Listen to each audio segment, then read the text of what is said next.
¿Qué tal? Buenas, te saluda el pastor Vladi y este es un estudio más del Evangelio de Marcos. Hoy veremos la parábola del sembrador.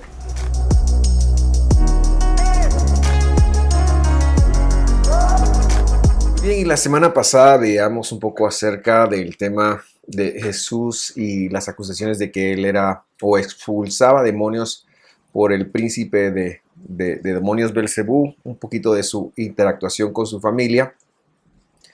Y aprovechábamos para terminar con el capítulo 3. Hoy empezamos ya el capítulo 4. Esta es la parte 21. Estamos contentos y agradecidos con Dios porque nos ha permitido llegar hasta este momento. Entonces, con la misma alegría de siempre y siendo esta un principio para nosotros, oramos para pedirle al Señor su guía. Oramos para pedirle a Él que sea Él quien devele su palabra para con nosotros. Mi buen Dios, yo te doy muchísimas gracias por cada persona que se encuentra del otro lado de esta pantalla. Gracias por permitirme estar de este lado. Usa mis conceptos, por favor, usa mis pensamientos, pero con tus conceptos. Úsame para ser un vaso de honra para tu palabra. Y que cada persona pueda ser despertada a estudiar, a evidenciar lo que tú has puesto en sus vidas. Yo te lo pido con todo el corazón y en el nombre de Jesús, para que podamos acercarnos cada vez más a la profundidad del texto y que podamos de la misma manera estar más cercanos a tu palabra. En el nombre de Jesús, amén y amén. Muy bien. Le invito entonces a tomar su Biblia, su papel, sus notas y que me pudiera acompañar leyendo desde el capítulo 4 y vamos a iniciar por el versículo 1. Dice así: Otra vez comenzó a enseñar junto al mar y se juntó a él gran multitud, tanto que entrando él en un barco se sentó en el mar, o sea en el barco, y toda la multitud estaba en tierra junto al mar. Imagine usted qué vozarrón el que ha de haber tenido nuestro Señor para que en medio del mar una multitud pudiera escuchar lo que él decía. Versículo 2. Les enseñaba por parábolas muchas cosas y les decía en su doctrina. Y hoy nos toca empezar con el estudio de las parábolas. No lo voy a decir cada vez que hablemos alguna parábola, pero hoy que vamos a hablar de la primer parábola que se encuentra en Marcos, vamos a hacerlo de una manera en la cual expliquemos entonces qué es una parábola. Creo que eso es importantísimo para entender el mensaje que esta misma tenía. Entonces, vamos a entenderla desde las dos culturas e idiomas de que se habla, ¿verdad? Entendiendo que el Señor lo habló a personas en un arameo, en una lengua semítica, pero que también el griego colabora de alguna manera y mucho para que nosotros podamos entender la escritura. Entonces, en el idioma griego, en Grecia, la palabra parábola, parábole en griego, es más que un concepto literario, es un concepto matemático. De esto yo no me atrevo a decir mucho, ya que no es mi fuerte, y con el permiso de mis amigos matemáticos que pudieran darme una clase al respecto, vamos a decir que una parábola matemática es la unión curveada de dos puntos cónicos, es decir, en forma de cónico. Y hasta ahí voy a dejarlo, ¿verdad? Los que han llevado cálculo saben, pues, cómo manejar el concepto de las parábolas. Pero este concepto matemático en Grecia pasó a la literatura. Y cuando evolucionó en la literatura, pasó, como un tema literario de comparación. Entonces, en griego, una parábola es una comparación de un plano A con un plano B para enseñar un punto o una cosa de difícil comprensión, se le comparaba con un plano B, con algo fácil, que tuviera algún punto en común, y entonces las personas a partir de eso encontraban una conexión y por ende encontraban una comprensión. Este tema literario todavía es muy visto, especialmente en la poesía, en la prosa, cuando se compara una cosa con la otra, y Jesús lo hacía magistralmente. Entonces queremos señalar que desde la cultura de Grecia, la palabra parábola era entonces una ayuda literaria de hacer una comparación de dos puntos para aclarar un concepto que a lo mejor era abstracto o difícil. Señalar que la parábola literariamente, tiene un único punto de comparación.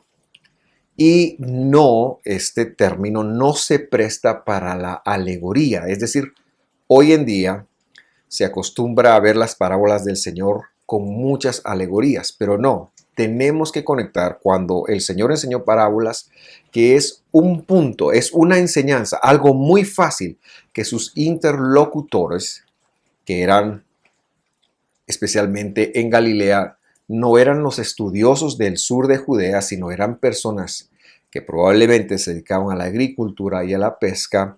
Ellos, con una comparación de un punto fácil, iban a entender un misterio del reino de Dios, del reino de los cielos. Y eso es precisamente lo que está ocurriendo.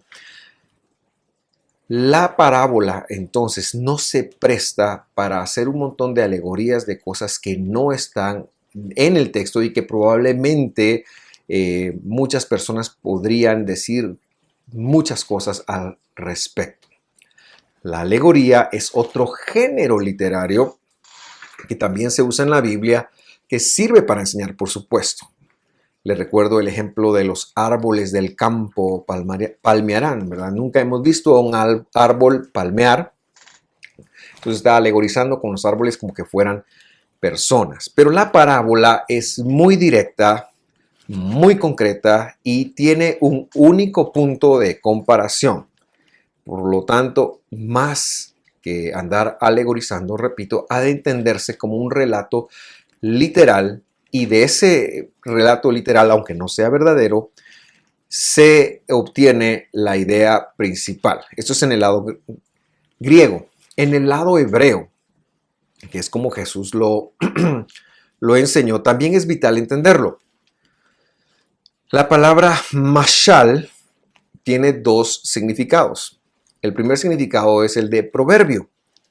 De hecho, los proverbios de Salomón se llaman los mashal de Salomón. En hebreo es Mishlei Shlomo. Los mashal, los proverbios de Salomón. O sea, una parábola. En hebreo, en la cultura de Jesús, en la mente de Jesús, era un proverbio, y el otro significado es el de ejemplo. Y aquí en este tema de ejemplo es que comparte entonces raíz con cómo lo veían también los griegos.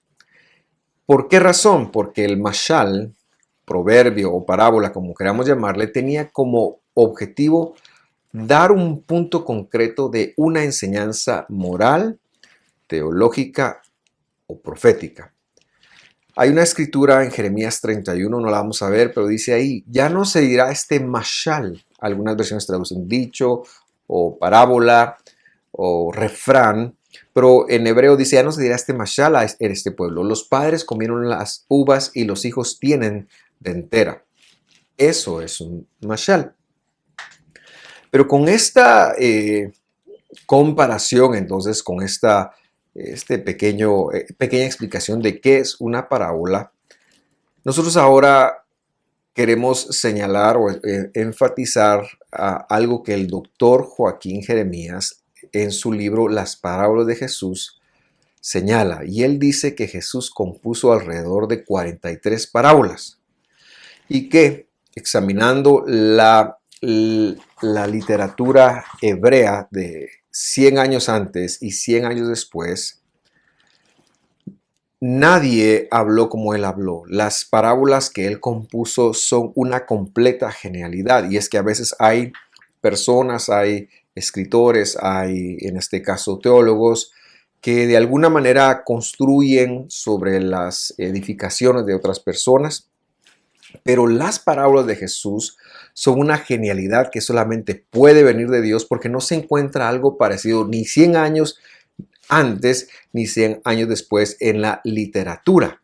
De hecho, dice el doctor Joaquín Jeremías, si quisiéramos demostrar la existencia de Jesús histórico, incluso para los ateos, la genialidad de sus palabras son un punto muy importante de partida, porque se registraron y si se comparan otras parábolas a otras personas, sí hay otras parábolas, pero ninguna parábola viene como a conectar o ni siquiera rima o tiene elementos de las parábolas de Jesús. Él, por decirlo así, se las inventó de cero. O sea, es una genialidad y es una prueba también histórica de la existencia de nuestro amado Redentor. Con esto en mente, entonces, estamos listos para seguir la lectura y vamos a ir al versículo 2. Dice así: y les enseñaba por muchas parábolas, por parábolas muchas cosas y les decía en su doctrina. Su doctrina ahí sería su ejemplo, ¿verdad? Siguiendo como lo que ya hemos dicho que significa. Marcos 4:3 dice: oíd, es decir, presten mucha atención. El sembrador salió a sembrar. El sembrador salió a sembrar. Y ya aquí ya tenemos, según el concepto que hemos dado de lo que es una parábola, tanto en griego como en hebreo, tenemos una declaración de intenciones. En primer lugar, es un punto fácil deducir. Sembrador, ¿qué siembra un sembrador? Entonces ya nos va generando la idea de semilla y más adelante esa semilla se convierte en fruto. Entonces eso es algo que tenemos que empezar dirigiendo desde ya. Lo difícil de digerir aquí, es el tema de la semilla. Él va a ser tan simple lo de la semilla como ya hemos señalado, que vamos a ir corroborando eso poco a poco en la lectura del texto. Vamos a leer de los versículos 4 al 8. Y dice así: y aconteció que sembrando, en el original no dice la palabra semilla, algunas versiones lo colocan para que no nos perdamos, pero dice que sembrando, que una parte cayó junto al camino. ¿Una parte de qué? Pues de semillas. Y vinieron las aves del cielo y la tragaron. Otra parte cayó en pedregales. ¿Qué cayó en pedregales? Otra parte de la semilla que se regó, donde no tenía mucha tierra y luego salió porque no tenía la tierra profundidad. Verso 6, mas salido el sol, se quemó y por cuanto no tenía raíz, se secó. Versículo 7, otra parte cayó en espinas y subieron las espinas y la ahogaron y no dio fruto. Otra parte, verso 8, cayó en buena tierra. ¿Otra parte de qué? De semilla. Cayó en buena tierra y dio fruto que subió y creció y llevó uno a 30 y otro a 60 y otro a 100. El concepto fácil aquí es fruto, es decir, resultados. Hablando de comparación, el concepto difícil es la semilla y ya veremos qué quiere decir el tema de la semilla con el concepto de resultados. Pero el punto desde el cual partimos es que la semilla es el punto principal. Ahora, también nos tenemos que situar en cómo se sembraba en la época y cómo era que ellos trabajaban la tierra si queremos entender ya todos los demás elementos, pero que, repito, son elementos secundarios. En el versículo 3 vemos entonces que dice que el sembrador salió a sembrar. Este sembrador, más que un sembrador como lo conocemos hoy, era una persona que esparcía semillas, era una persona que tiraba la semilla. En ese entonces se sembraba tirando la semilla. Entonces él salía y la empezaba a arrojar. Y después de que él había arrojado la semilla, esparcido la semilla en el campo, entonces pasaban las yuntas de los bueyes con el arado. Era como se cultivaba en ese entonces. Al pasar los bueyes con el arado, este arado creaba surcos y entre esos surcos había un espacio como un bulto que era lo que se llamaba el camino. ¿Por qué? Porque ahí no iba a haber una profundidad de la semilla y era un lugar resaltado para que las aves del cielo vinieran y se llevaran esa semilla. Entonces no echaba raíces. Entonces repito, no quiero hablar de 4 terrenos porque el punto principal es la semilla, lo difícil de comprender y el punto fácil es el fruto. Hay que dar un fruto, hay que dar un resultado. Pero muchas veces aquí se ha alegorizado que son 4 distintos tipos de personas. No, eso no va. Aquí es un campo. Y aquí estamos hablando de usted y estamos hablando de mí y todos nosotros tenemos semilla, es decir, palabra de Dios, es decir, partes de Jesús, que algunas veces las aves del cielo vienen y se la llevan y ni siquiera llega a echar raíces. La segunda, o el segundo aspecto en donde esta semilla cae es las piedras. Estas piedras estaban ya entre los surcos propiamente y el arado no las deshacía. Israel es una tierra con mucho pedregal, por eso, y especialmente en el norte, que es donde se da esta lección.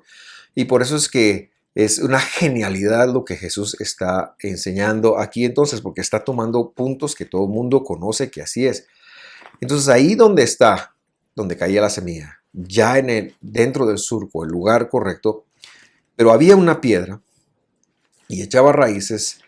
Entonces el calor del sol y de la piedra venía y mataba la raíz y no había fruto. El tercer punto o aspecto de donde está la semilla es en los alrededores del campo. ¿Y por qué decimos? Porque es donde estaban los espinos. En Israel antiguo se acostumbraban a sembrar alrededor del campo, en los límites del campo, plantas de sábila o cardos para proteger de los animales que llegaban a comerse la matita o los frutos cuando estos empezaban a salir. Era una especie de espantapájaros de alguna manera, ¿verdad? Pero a este aspecto es que la Biblia le llama las espinas. Era inevitable que parte de la semilla cayera allí. Surgía, pero los espinos, como dice aquí, la ahogaron. Y aquí ya, en este aspecto de espinos, ya la Biblia menciona el punto de comparación y habla del fruto. Si quieren lo leemos nuevamente en el versículo 7. Otra parte cayó entre espinas y subieron las espinas y la ahogaron y no dio fruto. Y aquí ya es el punto de comparación como habíamos dicho. Y por supuesto el versículo 8 que ya habla de que sí hubo de alguna manera un fruto. Muy bien. Entonces,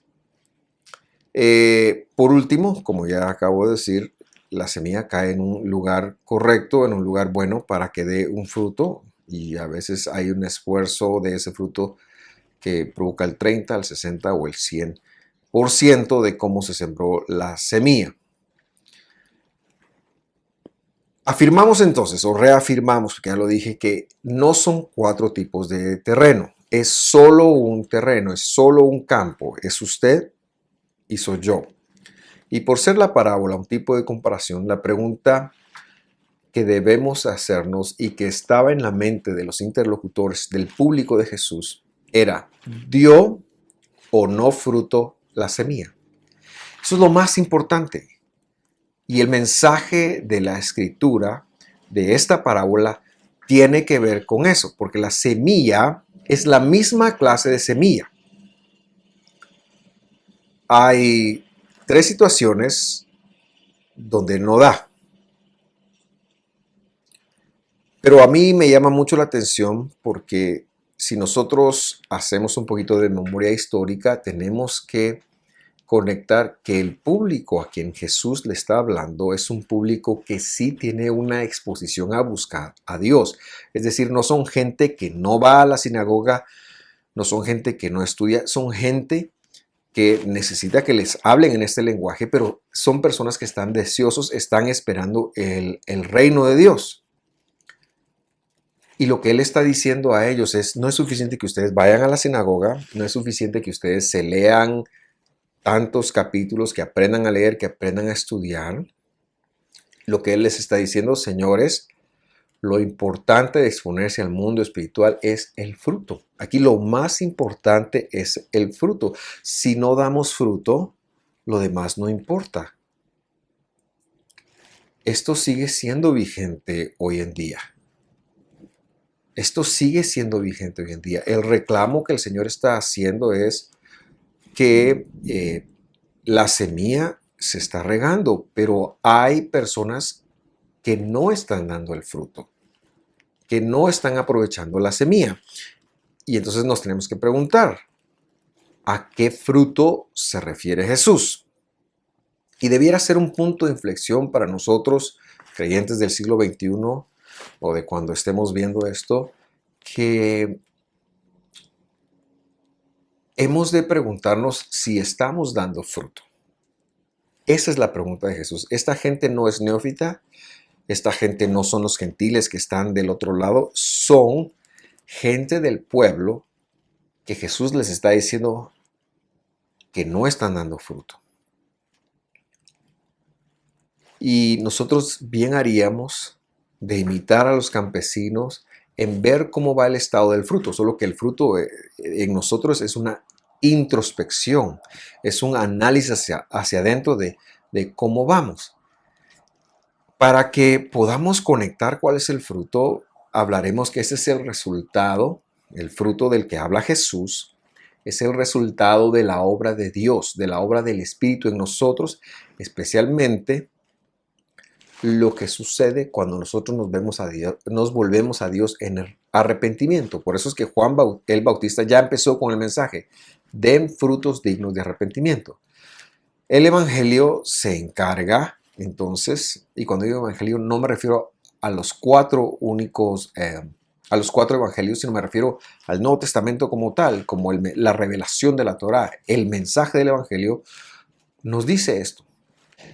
Gálatas 5:22, más el fruto del Espíritu es. Solo quiero aclarar que cuando hablamos de fruto del Espíritu, aquí estamos hablando de la obra redentora de Dios, en donde el Mesías viene a nuestro corazón, nosotros nos convertimos y el Espíritu, la mente de Cristo, empieza una obra, empieza un trabajo en nosotros produciendo lo que a continuación va a decir.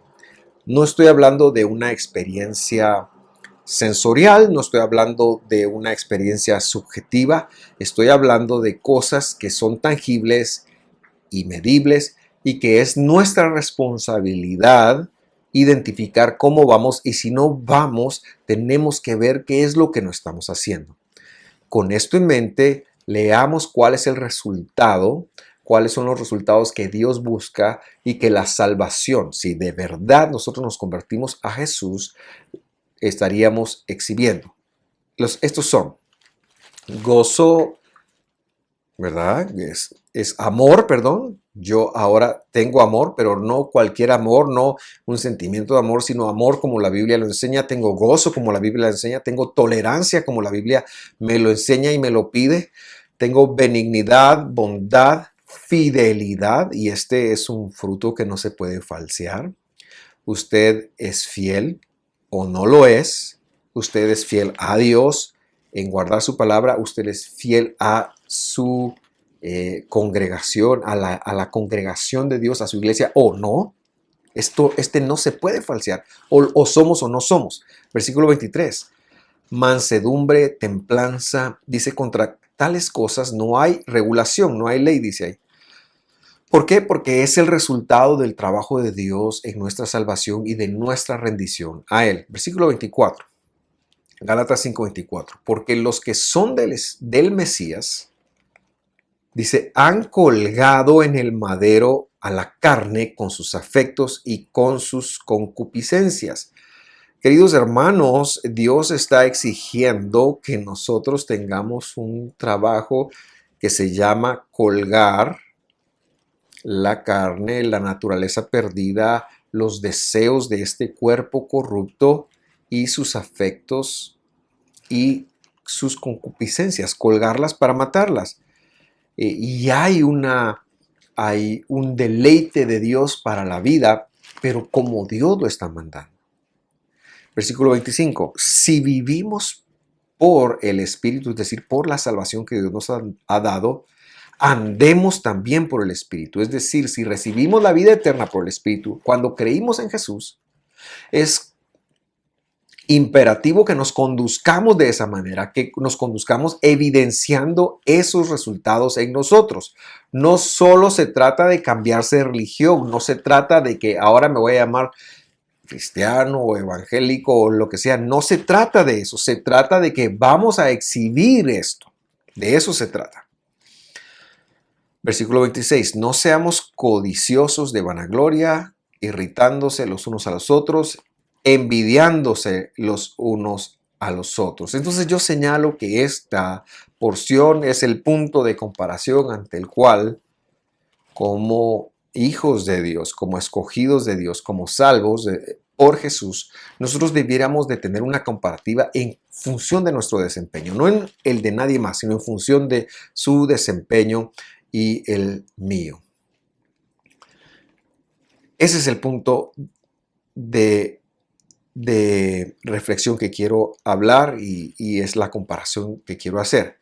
Pero ahora vamos a regresar a explicar el resto de la historia que de alguna manera ya es más que nada una explicación de por qué las personas no dan fruto. Así que lea conmigo Marcos 4:9.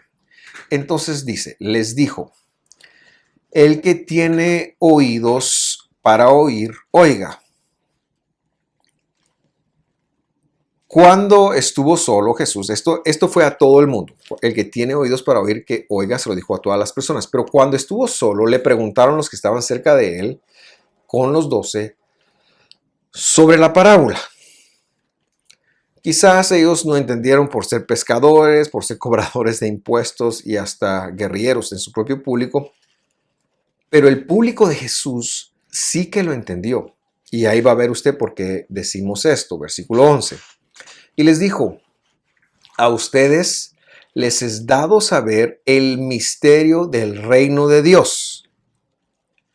Si hacemos memoria y recordamos que la palabra clave es semilla, entonces el escritor de Marcos está haciendo aquí un paralelo de lo que es la semilla con el reino de Dios. O sea, la semilla es el reino de Dios. Y el reino de Dios es Jesús. O sea que el hecho de haber recibido a Jesús en el corazón debe de tener un resultado. El hecho de habernos convertido a Él, el hecho de haber sido llamados por Él, exige en nosotros un resultado. No nos podemos quedar igual. Porque cuando llegamos a Jesús y solo a Jesús, estamos perdidos, estamos completamente perdidos. Y es Él el que empieza a poner sus pensamientos en nosotros, sus mandamientos en nosotros, y podemos empezar a dar fruto. Entonces, semilla, reino de Dios, obra de Jesús, son sinónimos. Son sinónimos. Y sigo la lectura del verso 11. Mas a los que están afuera, por parábolas, todas las cosas. ¿Y por qué tenía Jesús que enseñar parábolas? Ya dijimos que las parábolas son cosas muy fáciles de conectar. Por amor, porque Él venía por amor a que las personas conectaran lo que no estaban conectando. Y ahora vamos a aclarar un versículo que está pésimamente traducido. Así que sí, vamos a leer el 12. Marcos 4:12. Mire esto. Para que viendo vean y no perciban. y oyendo oigan y no entiendan, para que no se conviertan y les sean perdonados los pecados. Pareciera ser como que Jesús, si leemos este versículo acá, él mira a la multitud y dice, yo lo que quiero es confundirlos. Yo lo que quiero es que no me entiendan y entonces voy a contar una parábola. Pero esto viene en contra de lo que hemos dicho que la parábola es. La parábola es una facilidad que él, en su genialidad, le está dando a unas personas que probablemente son agricultores para que conecten qué es lo que se requiere de ellos. Este versículo de Marcos capítulo 4, versículo 12, es una cita de Isaías que tiene una pésima traducción y que nos genera la idea de que esta parábola entonces es como un código que Jesús está haciendo que hay que descifrar para que solo unos pocos conecten y se salven. Esa no es la naturaleza de nuestro Redentor. Así que traduzcámoslo mejor como debieron de haberlo puesto y como está en Isaías. Nuevamente, porque ellos han estado viendo y no han percibido. Se refiere al público de Jesús. ¿Y de quién han estado viendo? De los maestros de Israel, de los que hasta ese momento enseñan en Israel. Y sigue diciendo, han estado oyendo y no están entendiendo. Es decir, que había rabinos y había mucha gente enseñando Torah en Israel, pero la gente común no les estaba entendiendo. Y por eso termina diciendo, y a menos que se arrepientan, no les serán perdonados los pecados. Y es que las casas farisaicas de ese entonces, el templo conducido por los saduceos, todas las demás facciones de lo que se conoce como la fe de Israel, no habían conectado que la gente tenía que arrepentirse. Y ese es el mensaje, y lo señalamos acá cuando estudiamos a Juan, innovador de Juan en el primer capítulo de Marcos. Él pide el arrepentimiento. El bautismo de Juan es el bautismo, la inmersión del arrepentimiento. Y Jesús lo que está diciendo es, Él está corroborando eso. Él y Juan van en el mismo sentido y el pueblo de Dios, la gente que lo está oyendo, debiera de arrepentirse, debieran de entregar su corazón, porque si no, no van a heredar el reino de los cielos. Y Él tiene una carga porque ellos hereden el reino de los cielos. Él sí quiere que lo perciban, Él sí quiere que lo entiendan, pero no se lo están conectando a los maestros. Y como no se lo están conectando, no entienden que el arrepentimiento es un tema vital, es una conducción de Dios, es un beneficio que Dios da en el cual nos dirige para que nosotros podamos acercarnos más a Él y por ende se alejan de Dios. Nuestro Dios es tan misericordioso que Él dice, yo tengo que encontrar la manera de que el público, de que la gente que se congrega Shabbat a Shabbat en las sinagogas entiendan que tienen que llegar a dar fruto. Y por eso decimos que la semilla es el punto difícil y el fruto es el punto fácil, y que para que haya fruto, esa semilla debe de plantarse en un corazón que está dispuesto a volverse, a retornar a Dios, a hacer teshuvah, es decir, a arrepentirse. Eso es lo que está ocurriendo en este momento. El fruto del Espíritu es el resultado de un verdadero arrepentimiento, de gente que conecta, que no lo ha estado haciendo como Dios demanda, como Dios ha enseñado, y por eso tiene los resultados que tiene, pero que si quiere tener los resultados del Espíritu, tiene que empezarlo a hacer desde la plataforma de la Teshuvah, desde la plataforma del arrepentimiento. Versículo 13. Y les dijo, ¿no sabéis esta parábola? Es decir, ustedes no la han podido como conectar. ¿Cómo pues entenderán todas las demás parábolas? Esto se lo está diciendo a la gente cercana a Él. Y ahora, en la misericordia que Él tiene, la va a explicar. Y dice, versículo 14, el sembrador es el que siembra la palabra, la semilla. Es el que se para a disertar. En Israel lo hacían los rabinos, lo hacía el sacerdote, lo hacían los maestros de los esenios, de lo que fuera la facción, pero no lo estaban haciendo bien porque no estaban buscando el arrepentimiento. Por eso es que tenemos que compartir más a Jesús, tenemos que compartir que la gente se vuelva a Jesús, que solo en Cristo Jesús hay salvación, solo en Él hay redención. No tenemos que empezar por las demás cosas que se pueden hacer. No se empieza por sanar el alma, como dicen algunos. No se empieza por... Hemos de empezar por Jesús y todo lo que el mensaje del Evangelio requiere. Que Jesús siempre esté en nuestras predicaciones, en nuestra enseñanza. Yo quiero decirle que en nuestro segmento de la mañana que empezamos de las porciones semanales de la Escritura, estamos buscando a Jesús en el Antiguo Testamento porque Él es el mensaje que da vida. Así que esté más en nuestras conversaciones, que esté más en nuestras sobremesas, que esté más especialmente en nuestras predicaciones. Para ir terminando, sigamos la lectura. Versículo 15. Y estos son los de junto al camino, dice, en los que la palabra es sembrada, la semilla, la palabra es la semilla. Mas después que la oyeron, luego viene Satanás y quita la palabra que fue sembrada en sus corazones. Hay personas, nosotros mismos, a veces cuando se nos está enseñando, que perdemos la noción. A mí me pasa incluso que leyendo la Biblia en mi disciplina diaria de hacerlo, de repente me doy cuenta que hay un trecho que no puse atención porque estaba pensando en otra cosa. ¿Qué está pasando? Las aves del cielo nos están atacando continuamente, es decir, los espíritus de impureza, de Satanás, que pueden influir incluso en nuestros propios pensamientos, vienen a hacer una guerra continua y la van a hacer a la palabra. Por eso es que mucha gente se duerme en las predicaciones. Por eso es que si hacemos un seminario para motivar, para hacernos ganadores, se nos unen muchas más personas que a los estudios bíblicos, porque hay un trabajo de Satanás por velar la verdad. Porque Jesús decía, conoceréis la verdad y la verdad que conocéis, que es Dios, que es la predicación de Dios, os hará libres. Incluso en la literatura de 100 años antes de Jesús, las aves del cielo eran los demonios y por eso la gente lo entendió perfectamente. Por eso los interlocutores de Jesús lo entendieron perfectamente.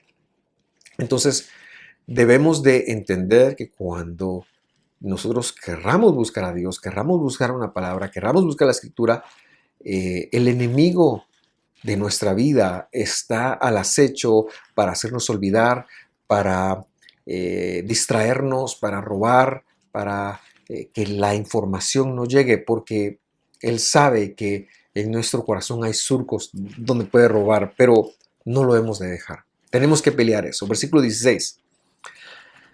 Y asimismo estos son los que son sembrados en pedregales, los que cuando han oído la palabra, luego la toman con gozo, son emocionales. Versículo 17, pero no tienen raíz en sí, antes son temporales que, levantándose la tribulación o la persecución por causa de la palabra, luego se escandalizan. Y aquí quiero mencionar nada más qué es que se levante la tribulación o la persecución. Una mejor forma de entender esto, la persecución o la tribulación por causa de la palabra, es el refinamiento. Es decir, si usted es una mina y en su corazón hay diamantes, en su vida hay diamantes que Dios quiere poner en usted. Pero para extraer eso, usted tiene que ser refinado. Para conocer su mejor vida, usted tiene que ser refinado. Las pruebas, las tribulaciones tienen ese propósito, producir un refinamiento para que podamos exhibir la fidelidad de Dios. Porque si queremos dar fruto, necesitamos mantener la fidelidad. Versículo 18. Y estos son los que son sembrados entre espinas, los que oyen la palabra. 19, pero los cuidados de este siglo y el engaño de las riquezas y las codicias que hay en las cosas entran ahogan la palabra y es hecha sin fruto. Hay gente que es engañada por la codicia, por el hecho de querer producir más y Yo no pienso que trabajar, esforzarse y vivir cómodamente esté mal. No es eso lo que está diciendo la parábola. Lo que está diciendo es que no sacrifiques la búsqueda de Dios, ni siquiera por estar mejor. Dios, su palabra, debiera ser siempre nuestra primer y más importante prioridad.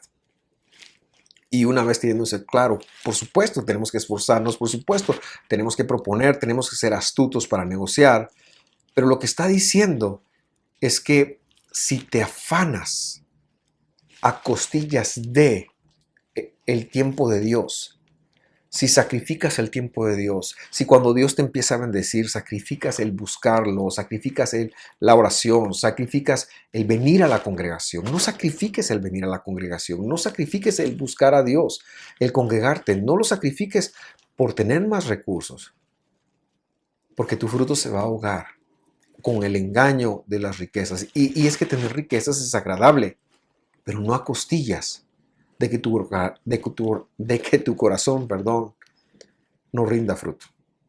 Acuérdate siempre de eso, porque Dios te está enseñando y demandando que debes de dar fruto. Y sobre este fruto, sobre el fruto del Espíritu, es que serás evaluado.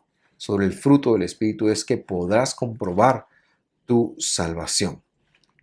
Muy bien, versículo 20. Y ya, ahora sí, disponiéndonos a terminar. Y estos son los que fueron sembrados en buena tierra, los que oyen la palabra y la reciben y hacen fruto, uno a 30, otro a 60 y otro a 100. Poco a poco, no se preocupe, no se preocupe si usted se compara, no se compare con alguien que va más arriba, adelante de usted, no, es poco a poco, pero hay que dar fruto, hemos de seguir trabajando, hemos de seguir trabajando. Entonces, tres cosas para terminar. Número 1. Recuerden la definición tanto griega como hebrea de qué es una parábola. Es algo, es una conexión, es un punto de comparación de algo difícil con algo fácil. Esta parábola tenía como objetivo, número 2, esta parábola tenía como objetivo que las personas llegaran a tener frutos dignos de arrepentimiento. Es decir, que fueran salvas, que se volvieran a Dios, porque esa es la prioridad para Dios, pero que una vez siendo salvas siguieran caminando. Número 3, establezcamos la predicación de Dios como lo más importante en nuestras conversaciones y en el compartir con los demás. Y número 4, que Dios nos ayude a dar fruto continuamente. Hemos de verificarlo, hemos de hacerlo. Y yo quiero hacer una oración para que usted tome estas verdades y pueda hacer las conexiones que necesita hacer. Señor Jesús, llegamos acá con un entendimiento de ti, de tu palabra. Gracias, Señor, por tu fidelidad. Gracias por tu amor. Gracias por las bendiciones que nos das, cada una de ellas. Señor, ayúdanos a entender que debemos de ir al madero para sacrificar nuestras pasiones, porque tú esperas sobre todas las cosas de nosotros aquí que demos fruto. Ayúdanos a entender que esta es una expectativa que por alguna razón con esta parábola fue que tú empezaste en Marcos, porque querías que nosotros tuviéramos esa certeza. Ayúdanos, Señor, a conectar la necesidad de dar fruto, como lo dice tu palabra, que el fruto del Espíritu salga, sea algo natural de nosotros y que podamos sobreponernos a todo robo que el enemigo hace de la palabra en nuestro corazón, que podamos ser más centrados y menos emocionales en cumplir tu palabra, que no nos dejemos ni siquiera engañar cuando venga la abundancia o con las preocupaciones o tribulaciones de este mundo, sino que siempre podamos apartar ese tiempo para que poco a poco empecemos a dar fruto, quizás primero a 30, después a 60 y después a 100 por uno.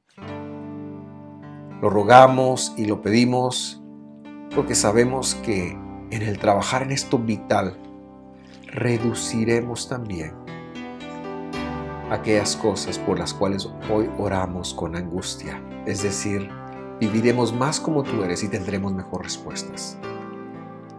En el nombre de Jesús. Amén y amén. Muy bien, muchas gracias por sintonizarnos. Lo esperamos de hoy en 8, recordándole que ahora tenemos 2 segmentos, en la mañana a las 8:30, en la tarde a las 4 de la tarde estudiando Marcos, la porción semanal en la mañana, Marcos en la tarde, pero también dése un vistazo por nuestro canal de YouTube y ve ahí nuestra biblioteca en los listados de videos que tenemos. Estoy seguro que algo de lo que tenemos Dios puede usarlo para bendecirlo. Con esto en mente me despido deseando que nuestro buen Dios lo llene de toda bendición. En el nombre de Jesús. Hasta la próxima.